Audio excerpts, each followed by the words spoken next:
Irish Fairy Tales. Chapter 21. Life continued for him in a round of timeless time wherein days and nights were uneventful and were yet filled with interest. As the day packed its load of strength into his frame, so it added its store of knowledge to his mind, and each night sealed the twain, for it is in the night that we make secure what we have gathered in the day.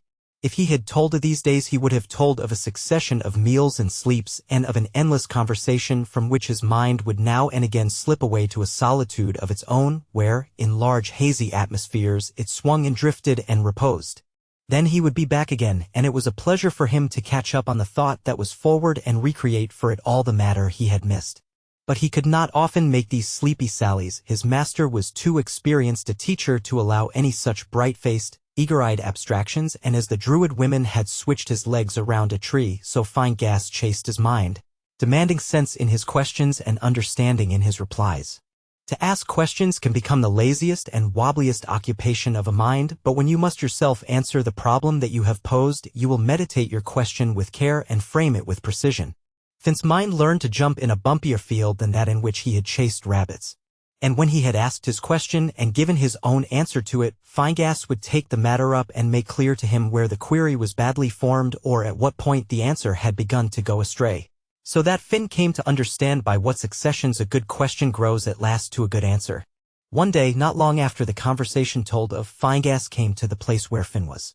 The poet had a shallow osier basket on his arm, and on his face there was a look that was at once triumphant and gloomy.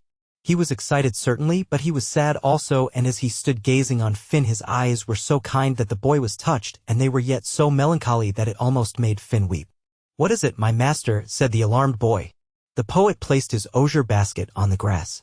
"Look in the basket, dear son," he said. Finn looked. "There is a salmon in the basket." "It is the salmon," said Finegas with a great sigh. Finn leaped for delight. "I am glad for you, master," he cried. "Indeed I am glad for you."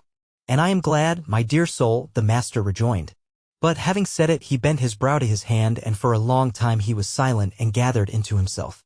"What should be done now?" Finn demanded as he stared on the beautiful fish. Finegas rose from where he sat by the osier basket. "I will be back in a short time," he said heavily. "While I am away you may roast the salmon so that it will be ready against my return." "I will roast it indeed," said Finn. The poet gazed long and earnestly on him. "You will not eat any of my salmon while I am away?" he asked. "I will not eat the littlest piece," said Finn. "I am sure you will not," the other murmured as he turned and walked slowly across the grass and behind the sheltering bushes on the ridge. Finn cooked the salmon. It was beautiful and tempting and savory as it smoked on a wooden platter among cool green leaves, and it looked all these to Finegas when he came from behind the fringing bushes and sat in the grass outside his door. He gazed on the fish with more than his eyes. He looked on it with his heart, with his soul in his eyes, and when he turned to look on Finn the boy did not know whether the love that was in his eyes was for the fish or for himself. Yet he did know that a great moment had arrived for the poet. "So," said Finegas, "you did not eat it on me after all?" "Did I not promise?" Finn replied. "And yet," his master continued, "I went away so that you might eat the fish if you felt you had to."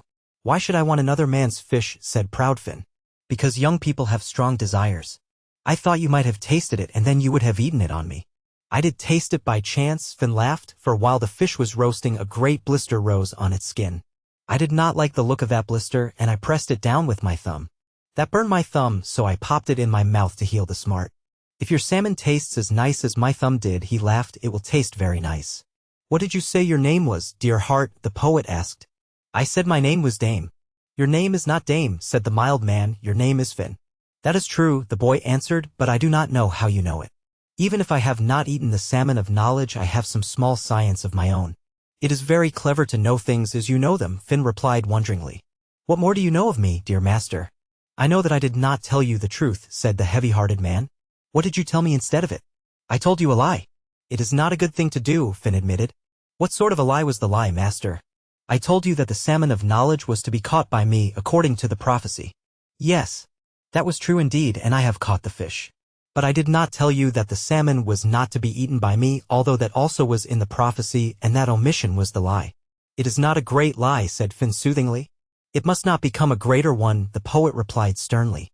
"Who was the fish given to?" his companion wondered. "It was given to you," Finegas answered. "It was given to Finn, the son of Yule, the son of Baskn, and it will be given to him." "You shall have a half of the fish," cried Finn. I will not eat a piece of its skin that is as small as the point of its smallest bone, said the resolute and trembling bard. Let you now eat up the fish, and I shall watch you and give praise to the gods of the underworld and of the elements. Finn then ate the salmon of knowledge, and when it had disappeared a great jollity and tranquility and exuberance returned to the poet. Ah, said he, I had a great combat with that fish. Did it fight for its life? Finn inquired. It did, but that was not the fight I meant. You shall eat a salmon of knowledge too, Finn assured him. You have eaten one, cried the blithe poet, and if you make such a promise it will be because you know. I promise it and know it, said Finn, you shall eat a salmon of knowledge yet.